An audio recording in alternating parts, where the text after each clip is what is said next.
સુરત શહેરમાં પોલીસ કર્મચારીનું ફરજ દરમિયાન મોત થયું છે। મરીન પોલીસ મથકમાં ફરજ પર હાજર હતા તે દરમિયાન પીએસઓ અચાનક ઢળી પડ્યા હતા અને મોતને ભેટ્યા છે। સુરત શહેરમાં પોલીસ કર્મચારીનું ફરજ પર હાર્ટ એટેકથી મોત નિપજ્યું છે। મરીન પોલીસ મથકમાં ચાલુ ફરજ પર હતા ત્યારે 38 વર્ષીય સુખદેવભાઈ વસાવાનું મોત થયું છે। મરીન પોલીસ મથકમાં 38 વર્ષીય સુખદેવભાઈ વસાવા પીએસઓ તરીકે ફરજ બજાવતા હતા। પોલીસ કર્મચારી અચાનક જ ફરજ પર બેભાન થઈ ઢળી પડ્યા હતા, જેથી સાથી પોલીસ કર્મચારીઓ તેમને સિવિલ હોસ્પિટલ લઈ આવ્યા હતા।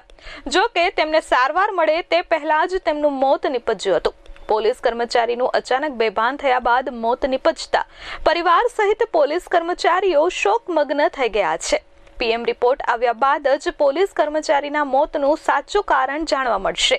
હાલ મરીન પોલીસે ગુનો નોંધી તપાસ શરૂ કરી છે। Bureau report S24 news Surat.